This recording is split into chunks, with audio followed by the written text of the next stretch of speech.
မင်္ဂလာပါရှင်ဒီနေ့ကကြတော့ညီမကရှမလေးလုံးမှာပါဗာလေးချက်မှာလေးဆိုလို့ရှိရင်ချင်းလေးတစ်ခွက်ချက်မှာပါချင်းလေးနဲ့ငပိကျိုးတုံမြုံလေးနဲ့ညနေစာကိုစားမှာပေါ့နော်အခုကချင်းနဲ့မှာဆိုလို့ရှိရင်ပေါ့နော်ကမွန်းရွက်ကလေးရပြီးလို့ရှိရင်မကြီးရွက်လေးလည်းပါမကြီးရွက်ကလေးရပြီးလို့ရှိရင်ချက်မောင်ရွက်ကလေးရမြစ်ကလေးရပြီးလို့ရှိရင်ခန်းဒီလေးရခန်းဒီလေးကတော့နှလုံးလောက်ပဲထည့်အများကြီးမထည့်ဘူးပေါ့နော်ဒါလေးကိုချက်မှာဖြစ်ပါတယ်ဒီမှာဆိုလို့ရှိရင်ငပိလေးထည့်ပြီးပြီစားလေးရယ်ပြီးလို့ရှိရင်နွမ်းမုံလေးရထည့်ပြီးတော့ဒါလေးကို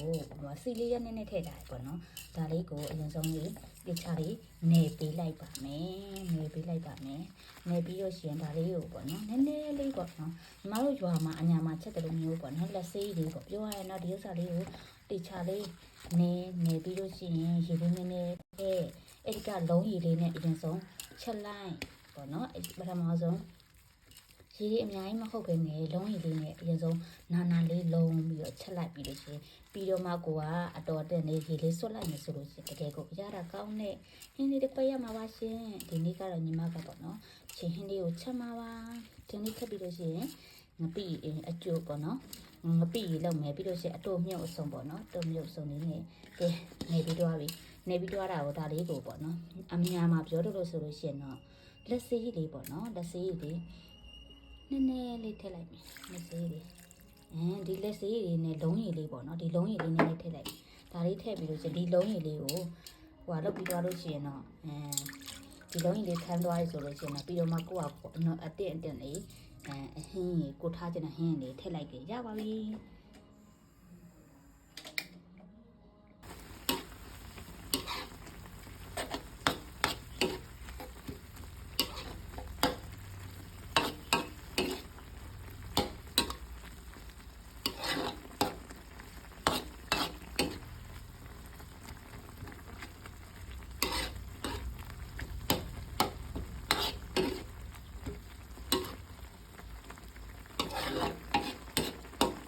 ကျမရဲ့အချင်းဟင်းလေးတစ်ခွက်ကတော့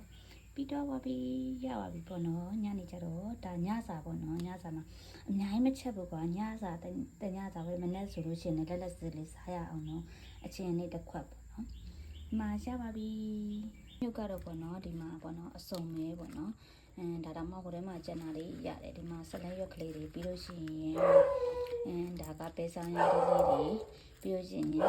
အခန်းကျွတ်လေးတွေပြီးလို့ရှိရင်တခွားလေးပေါ့နော်တခွားလေးတွေဒါကကြတော့အတူမြုပ်ကလေးပေါ့နော်ညနေစာငပိရည်နဲ့အတူမြုပ်ကလေးနဲ့ပေါ့နော်အတူမြုပ်အစုံလေးနဲ့ပါထမင်းရနဲ့ကြက်ပင်ပေါ့နော်ထမင်းရနဲ့တကယ်ကိုရမ်းကိုကောင်းနေဒီတစ်ခါစံလေးရပေါ့နော်ထမင်းနဲ့ကြက်ပါပြီဒါညနေကြတော့စားဖို့ပါ